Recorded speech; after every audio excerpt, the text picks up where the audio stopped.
So, check this out, people. So, I'm sure a lot of you guys already seen my video on my health, right? On what was going on with me just a few days ago, right?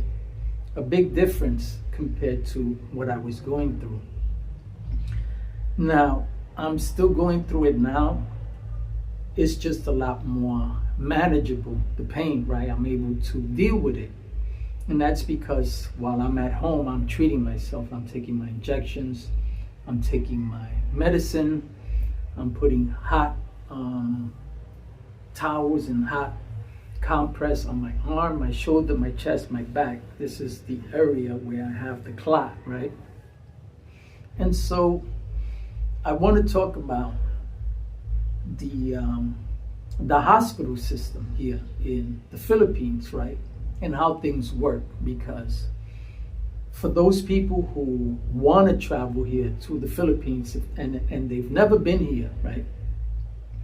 There are certain things that you have to take care of before you come here. Now, if you're coming here short term, vacation, a month or two, then, it's cool. But if you plan to stay here long term, you don't get medical insurance here in the Philippines, right? As a foreigner, you just don't. So you have to pay out of pocket with everything. So for the time that I was hospitalized, right? I was hospitalized a total of 2 days, right? Before I was hospitalized, I went to a local hospital, right? And the doctor did all kinds of tests. He took blood. He checked my prostate, EKG, my kidneys, you name it. They tested me for everything here, everything. Now, it's not like back home in the US where they give you these tests and then they bill you, you go home and you take care of it. It doesn't work that way. Here, you pay in advance, right? Here, they will ask you for a deposit of about $120, $140 deposit. And from that deposit, they will deduct whatever tests they're going to do, right? They've already estimated what the cost of these tests is going to be, right? And so I had to pay $140 deposit before they did any of these tests. And before they even took me in the ambulance to the hospital where I was going to be admitted, right? You have to excuse me, people, because I'm still in a lot of pain and I'm trying to deal with it, right, when I'm talking. But again, right, if you don't have cash here and you get sick, you're going to be in a lot of trouble. You will die here, literally die in the hospital. They will not treat you, they will not attend to you unless you have the money to put down in advance. And then once you are admitted, the way I was admitted, right, they charge you about $30 per night, which is nothing. That's pretty much a hotel stay here in the Philippines, right? $32 a night in the hospital, right? And that is the cheapest thing out of all the bill. Is the hospital stay is the cheapest. The most expensive is every time the nurse comes into the room to administer medication, to tend to you, to check your vitals, right? Because even though the hospital stay costs about $30, each time the nurse walks into the room, it's going to cost you $60. Now, they're not going to administer medication to you just like that, right? If you need the medication, they're not going to give it to you. You're going to pay for the medication in advance, and the nurse will then administer the medication that you paid for in advance. And if they don't have it in the hospital, you need to have someone there with you in the hospital that can go to the nearest pharmacy and pick up the medication you need, because the hospital I was in did not have the heparin that I needed for these blood clots. And if my girlfriend hadn't been there with me, I'd have died there, right? Because unless I pay someone, a nurse or a doctor, to literally walk to the nearest pharmacy, or maybe pay a Grab, right? Because they have certain delivery options, right, where you can call for someone to pick up your medication, right, and deliver it to you. And so here money talks. It's all about money, right? And so each time they injected me with IV, each time they put a new IV, every single thing, every medication, they will nickel and dime you. If they use a cotton swab on you, they will charge you the 2 or 3 cents for that cotton swab, right? And so if you're not prepared in advance, you're gonna die here, right? Luckily, when I got here, I had enough money where I could pay the cash for the ambulance, the hospital stay, the nurse, the doctor, and the medications, right? A total of 40,000 pesos, which in American terms or in American dollars is only $800, right? Now think about that. I stayed in the hospital for 2 nights, 2 days and 2 nights.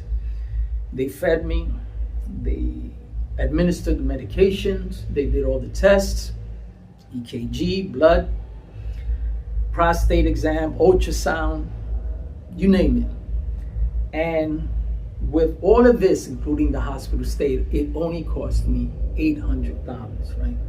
Now, it doesn't sound like a lot, because it isn't, right? But when you're here, $800 is a lot, because with $800, you can pay your rent for about 6 months, right? And so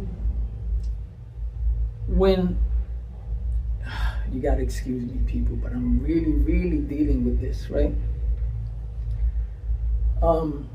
And so in this country, money talks. And if you're a foreigner, they're gonna assume that you have money. They're just gonna assume it, right? And they are going to nickel and dime you. And unless you know someone here, a local, that can take you to a hospital that may not be as expensive, right? Because here you have options, right? You have public hospitals, and then you have private hospitals that cost a lot more than these public hospitals. But I gotta tell you, the hospital that I spent the 2 days in, and the visit to the first hospital, right? I got treatment, I got the exams, I got VIP treatment, all right? And the good thing about doctors here is that they actually talk to you, right? They talk to you, because back home in the US, they'll do all these tests, and then they'll prescribe medication and not even tell you why they're giving you these medications or what your issues are, right? And in one day, this doctor told me everything about my prostate, about my blood, about my heart, about my everything. Every single test that I could have possibly gotten in one day to determine the outcome of my health was done in one day, right? And it only cost me $800, right? But if you're not prepared, right, and you're down to a few $100s, and you find yourself in the same situation that I found myself in an emergency, because no one plans for these things, right? I didn't plan for this. Nobody does, right? And luckily, I was prepared. Luckily, my girlfriend was prepared, because as soon as I got here, I gave her $400. I said, babe, here, this is for you. This is for the house, right? Get whatever you need. Luckily, she took that money and she held on to it, right? And the money that I had, you know, it made it easy for us to go ahead and take care of these things. Listen, fellas, ladies, especially the men, because it's men who come here most of the time, the majority, right? You need to find yourself a real woman who's willing to dedicate her time to you, herself to you.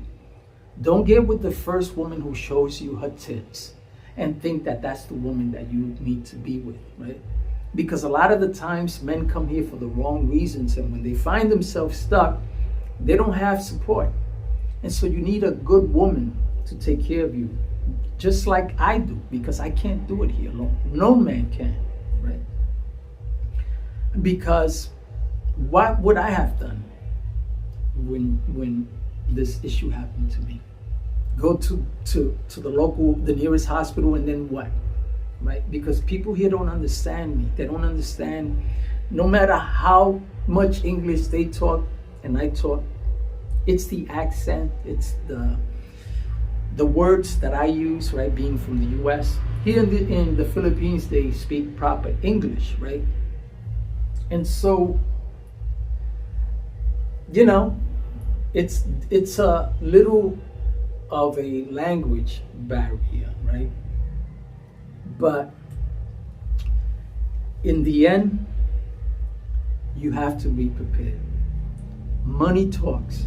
If you come here, don't come here with $200 or $300 and think that you're gonna be all right. Things happen. You can get hit by a car, you can break a leg, and if you do, and you don't have the money in advance to pay the hospital in advance for any tests, any treatment, you will not be treated and you will die here.